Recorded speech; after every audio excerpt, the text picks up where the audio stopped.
तो स्टूडेंट, आज हम बात करने वाले हैं प्रांत और परिसर के बारे में। ठीक है, देखो पिछली वीडियो में ना आप इस सर्कल के बारे में सब कुछ सीख चुके थे। ठीक है, इसमें ए की जो वैल्यू होती है वो कॉस थीटा को बताती है, बी की जो वैल्यू होती है वो साइन थीटा को बताती है। ठीक है, अब यहाँ पे देखो, अगर हम इस पॉइंट को पकड़ के और ऐसे चारों साइड घुमा दें, ठीक है, तो जो बी होगा ना, बी जब ये पॉइंट यहाँ पे आ जाएगा तो जो बी है ना वो ये लाइन बन जाएगी। ठीक है, तो जो बी की वैल्यू है ना वो हो जाएगी 1 और ए की वैल्यू हो जाएगी 0, यानी कि साइन थीटा की वैल्यू तो हो जाएगी 1 और कॉस थीटा की वैल्यू हो जाएगी 0। ठीक है, कहने का मतलब ये है कि साइन और कॉस की वैल्यू ए और बी पे डिपेंड कर रही है। ठीक है, अगर हम इस बिंदु को पकड़ के और ऐसे कितनी भी बार घुमा दें, यानी थीटा की वैल्यू कुछ भी रख दें, माइनस अनंत से और प्लस अनंत तक, यानी उल्टा भी घुमा सकते हैं, तो माइनस अनंत से और प्लस अनंत तक अगर हम थीटा की कोई भी वैल्यू पुट कर दें तो ए और बी की वैल्यू जो है वो यहाँ पे ही आएंगी, यानी इस सर्कल के ऊपर आएंगी, इस सर्कल के ऊपर आएंगी, यानी कि कॉस थीटा और जो साइन थीटा है ना वो दोनों क्या हो जाएंगे, रियल हो जाएंगे, क्योंकि ये सर्कल रियल है, ये हमको दिखाई दे रहा है, यानी कि थीटा की प्रत्येक वैल्यू के लिए कॉस थीटा और साइन थीटा की वैल्यू रियल होती है। ठीक है, बात करते हैं रेंज की। ठीक है, तो अगर हम रेंज की बात करेंगे तो देखो, इस सर्कल के ऊपर जो रेडियस है ना वो 1 है, यानी कि साइन थीटा और कॉस थीटा की वैल्यू जो है ना वो 1 से अधिक नहीं होगी। इधर की साइड देखेंगे तो -1 है, रेडियस तो 1 ही है, लेकिन जो साइन थीटा और यहाँ पे साइन थीटा की जो वैल्यू है वो -1 है, कॉस थीटा की वैल्यू यहाँ पे -1 है, यानी कि साइन थीटा और जो कॉस थीटा है उसकी वैल्यू -1 से और 1 के बीच में बिलोंग कर रही है, यानी कि इन दोनों का जो रेंज है वो -1 से 1 हो जाएगा। ठीक है, और बात करते हैं प्रांत की, तो थोड़ी देर पहले बताया, अगर हम इस पॉइंट को पकड़ के और ऐसे घुमा दें या फिर ऐसे घुमा दें तो थीटा जो है वो माइनस अनंत से प्लस अनंत कुछ भी हो सकता है, सबके लिए कॉस थीटा और साइन थीटा की वैल्यू -1 से और 1 के बीच में बिलोंग करती है। तो हम यहाँ पे लिखेंगे कि जो प्रांत होगा ना, प्रांत वो होगा हमारे पास आर, यानी कि रियल नंबर -इन्फिनिटी से +इन्फिनिटी। ठीक है, किसके लिए, साइन थीटा और कॉस थीटा। ठीक है, यानी कि साइन थीटा और कॉस थीटा के लिए जो आर, यानी साइन थीटा और कॉस थीटा के लिए जो डोमेन है ना वो आर हो जाएगा हमारे पास। ठीक है, थोड़ी देर पहले हमने बात की थी रेंज की, यानी कि परिसर की, तो जो परिसर है ना वो देखो, साइन थीटा की वैल्यू -1 से और +1 है, कॉस थीटा की वैल्यू -1 से +1 है, यानी कि इन दोनों का जो परिसर है वो -1 से +1 हो जाएगा। ठीक है, -1 से +1। अब बात करते हैं हम जो बचे कुचे हैं ना दूसरे, उनकी।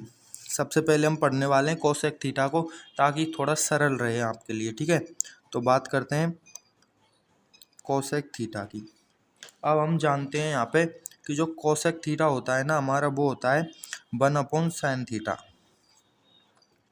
अब हम जानते हैं ऊपर 1 आ रहा है कांस्टेंट फंक्शन, नीचे sin थीटा आ रहा है, तो ये जो है ना एक परिमेय फलन बन गया, ऊपर भी परिमेय नंबर है और नीचे भी। ठीक है, तो ये परिमेय फलन बन गया, तो जो नीचे वाला हर होता है ना वो 0 के बराबर नहीं होना चाहिए, यानी कि जो sin थीटा है ना वो हमारा 0 नहीं होना चाहिए। अब sin थीटा 0 कब होता है, देखो साइन थीटा 0 होता है हमारा यहाँ पे और यहाँ पे, यानी एक्स अक्ष पे। एक्स अक्ष पे देखो 2π 3π इधर आ रहे हैं, सॉरी 0 2π 4π इधर आ रहे हैं और पाई 3π 5π इधर आ रहे हैं, यानी कि 0π 1π 2π 3π 4π 5π, यानी कि n π हम पहले भी पढ़ चुके हैं। देखो ये लिख रहा साइन n π बराबर 0, यानी कि जब भी थीटा की वैल्यू n π होती है प्लस माइनस। ठीक है, ध्यान रखना ये प्लस माइनस आपको भूलना नहीं है। ठीक है, बार बार नहीं लिखते यहाँ पे। तो जो थीटा की वैल्यू n π होती है ना वहाँ पे जो है साइन थीटा 0 के बराबर होता है, यानी कि हमारा जो प्रांत होगा उसमें थीटा की वैल्यू n π नहीं होनी चाहिए। अगर थीटा की वैल्यू n π हो गई तो साइन थीटा है वो 0 के इक्वल हो जाएगा। ठीक है, तो देखो अब यहाँ पे प्रांत बराबर r हो जाएगा इसका प्रांत। ठीक है, minus theta such that theta is not equal to n π, n belongs to z। Minus लगा दिया तो यहाँ पे नॉट इक्वल टू नहीं आएगा। अगर हम इसको दूसरे तरीके से लिखें तो इस प्रकार भी लिख सकते हैं, देखो प्रांत is equal to x such that x belongs to R comma x is not equal to n pi, ठीक है। बुक में इस प्रकार से लिखा हुआ है comma N belongs to Z, यानी कि जो कोसेक थीटा है उसका प्रांत हमारे पास ये आ गया, ठीक है। थीटा की वैल्यू या एक्स की वैल्यू जो है वो एन पाई नहीं होनी चाहिए। यहाँ पे माइनस लगा हुआ है इसलिए बराबर है, यहाँ पे माइनस नहीं लग रहा है, इस प्रकार से लिख रहा है, ठीक है। दोनों बात एक ही है। अब हम बात करने वाले हैं यहाँ पे, प्रांत हो गया, परिसर की बात करने वाले हैं, ठीक है। अब देखो यहाँ पे साइन थीटा की वैल्यू है हमारे पास यहाँ पे -1 से +1, ठीक है। अगर हम इसको इस प्रकार से लिख दें -1 से और 0, ठीक है, और 0 से 1, इस प्रकार से लिख दिया ये हमने, ठीक है। अब देखो 0 ना तो प्लस की होती है ना माइनस की होती है, तो इधर ना माइनस लगा रहे हैं, इससे ये पता चलेगा जैसे ये 0 है ना तो इधर तो माइनस वाली 0 है, इधर प्लस वाली 0 है, यानी कि जस्ट यहीं पे +0 है, यहाँ पे -0 है, ठीक है। इस प्रकार से समझने के लिए बता रहे हैं, ठीक है। अब यहाँ देखो जब हम इसका परिसर निकालेंगे तो कैसे निकालेंगे, यहाँ पे साइन थीटा की वैल्यू पुट करते जाओ, कोसेक थीटा की जो वैल्यू है वो आती जाएगी हमारे पास, ठीक है।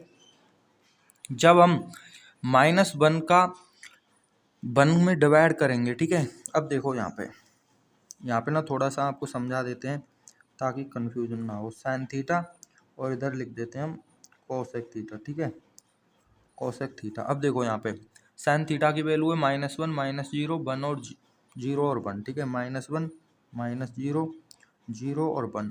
जब हम -1 का भाग 1 में देंगे तो हमारे पास आ जाएगा -1। जब हम -0 का भाग 1 में देंगे तो आ जाएगा माइनस अनंत। जब हम 0 का भाग 1 में देंगे तो आ जाएगा अनंत, और जब 1 का भाग 1 में देंगे तो आ जाएगा हमारे पास 1, ठीक है। यानी कि साइन थीटा की वैल्यू है वो -1 से और माइनस अनंत के बीच में, और 0 से अनंत से और 1 के बीच में, ठीक है। यानी कि इस प्रकार से अगर हम इसका ग्राफ बनाएं, देखो इस प्रकार से अगर हम इसका ग्राफ बनाएंगे, ठीक है, तो ग्राफ हम बाद में ही पढ़ेंगे, ठीक है। अभी ग्राफ नहीं समझाते हैं हम, बस आपको ये समझाते हैं, इसका परिसर समझाते हैं, ठीक है। तो देखो परिसर जो आ रहा है इसका आ रहा है माइनस अनंत से -1 और 1 से अनंत, यानी कि इसको हम ऐसे लिखेंगे, देखो माइनस अनंत से -1, माइनस अनंत को कभी भी शामिल नहीं करते तो इधर ओपन इंटरवल आ जाएगा, यूनियन 1 से और अनंत, ठीक है, 1 से और अनंत। अब यहाँ पे ये वैल्यू है ना उल्टी सीधी आ सकती हैं, तो आपको यहाँ पे ध्यान देना है।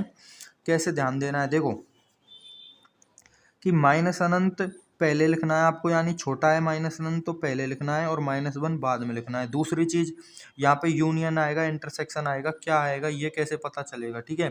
तो देखो साइन थीटा की जो वैल्यू है ना वो हमेशा -1 से और 1 के बीच में ही होती है, यानी कि अगर हम प्लस की बात करें तो 1 से हमेशा छोटी होती है, ठीक है। माइनस को थोड़ी देर भूल जाते हैं।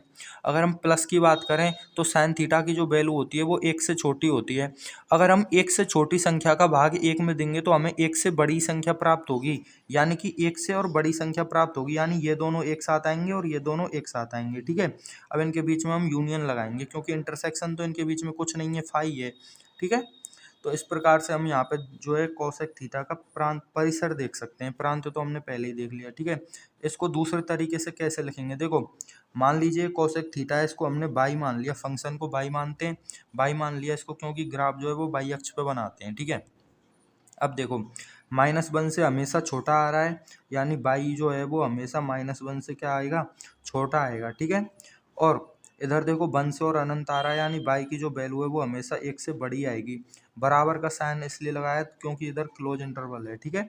यानी कि जब साइन की वैल्यू -1 और 1 होगी तो कोसेक थीटा की वैल्यू भी -1 और 1 ही होगी, इसलिए ये बराबर वाला साइन आया है।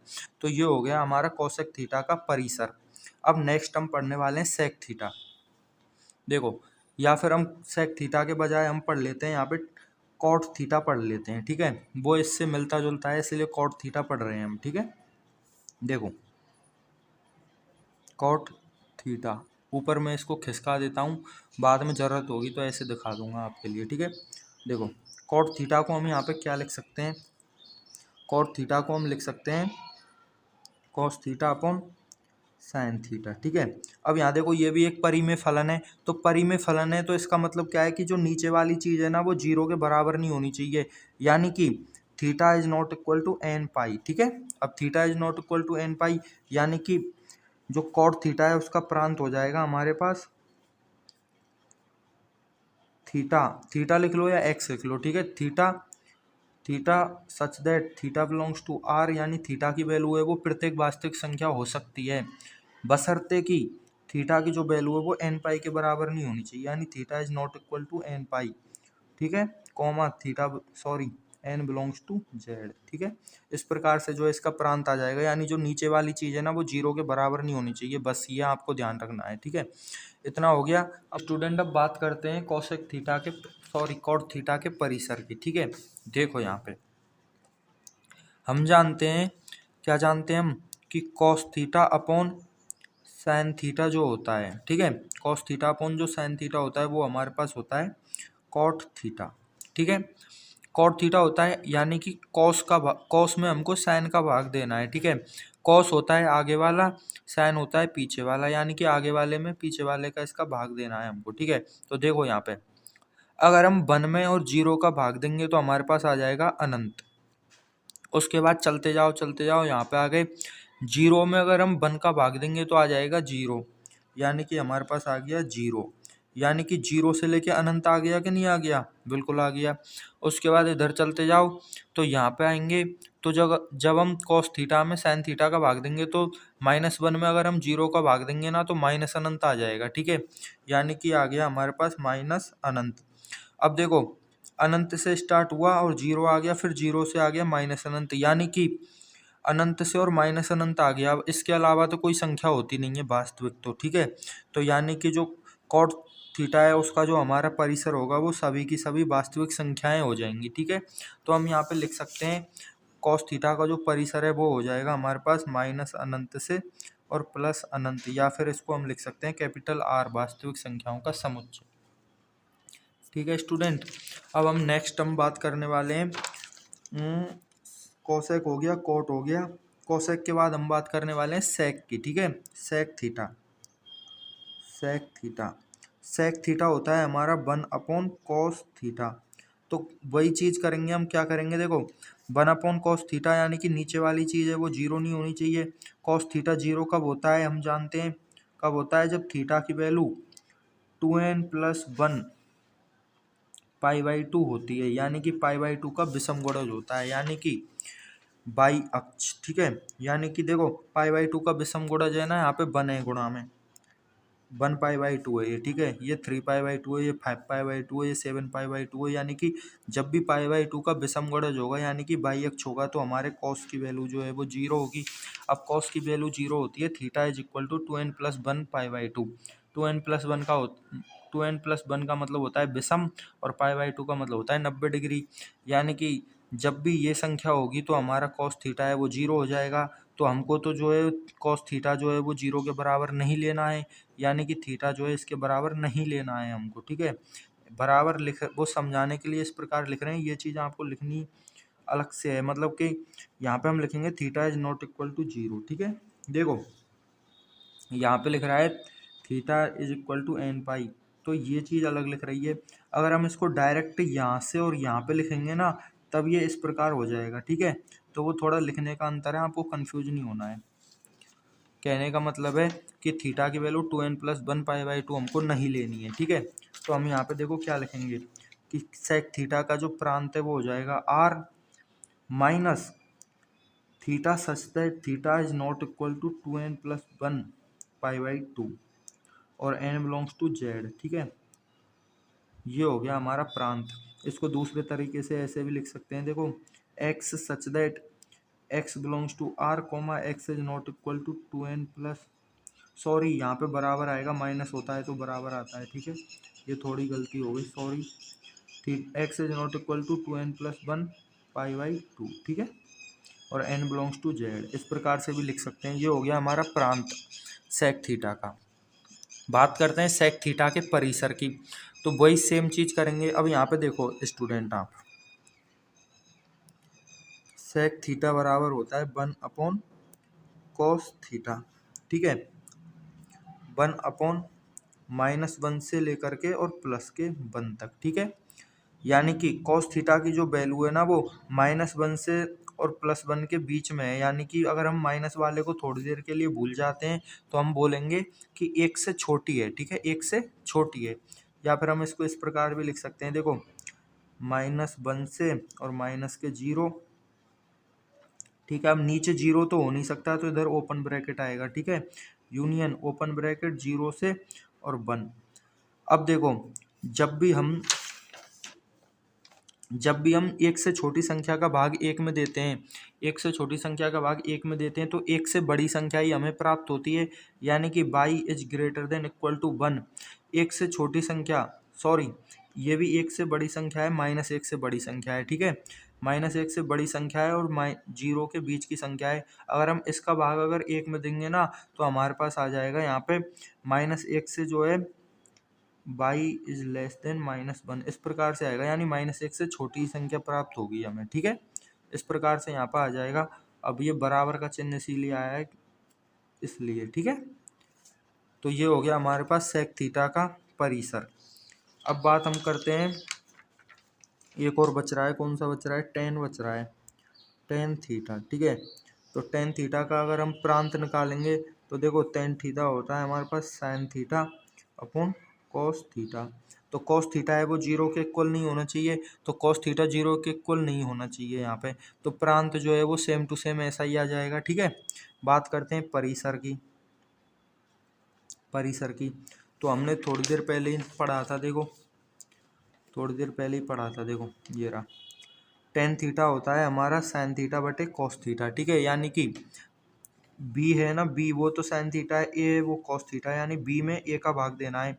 तो 0 में हम अगर 1 का भाग देंगे तो हमारे पास आ जाएगा क्या, 0 ही आ जाएगा। उसके बाद हम 1 में 0 का भाग देंगे तो आ जाएगा अनंत।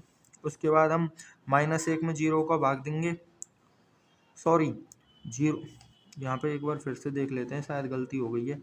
देखो साइन थीटा में कॉस थीटा का भाग देना है, यानी बी में ए का भाग देना है, ठीक है। तो 0 में 1 का भाग दिया तो 0 आ गया, 1 में 0 का भाग दिया अनंत आ गया। अब 0 में -1 का भाग देंगे तो फिर से 0 आ गया। उसके बाद -1 में 0 का भाग देंगे तो माइनस अनंत आ गया। यानी कि अगर हम इनको देखें तो माइनस अनंत से और प्लस अनंत के बीच की सारी संख्या आ गई। यानी कि टेन थीटा जो होता है ना उसका जो परिसर जो होता है वो बिल्कुल कॉट थीटा के बराबर होता है, कैपिटल आर। यानी कि प्रत्येक वास्तविक संख्या जो है वो टेन थीटा के परिसर में आती है। तो प्रांत और परिसर हमने जो है सभी के देख लिए, मतलब सभी के सभी क्या, पूरे के पूरे जो हमारे ट्रिग्नोमेट्रिक फंक्शन होते हैं ना उनके सबके प्रांत और परिसर हमने यहाँ पे देख लिए हैं, ठीक है। अगर आपको अब भी कोई चीज़ समझ में नहीं आई है तो आप हमें कमेंट कर सकते हैं। नेक्स्ट वीडियो में जो है हम इनके ग्राफ के बारे में पढ़ेंगे, ठीक है। उसके लिए आपको आज जो पढ़ा है ना ये सारी चीज़ें याद होनी चाहिए, प्रांत और परिसर और इनकी जो वैल्यू वगैरह है वो कैसे निकालते हैं, ठीक है। Thank you.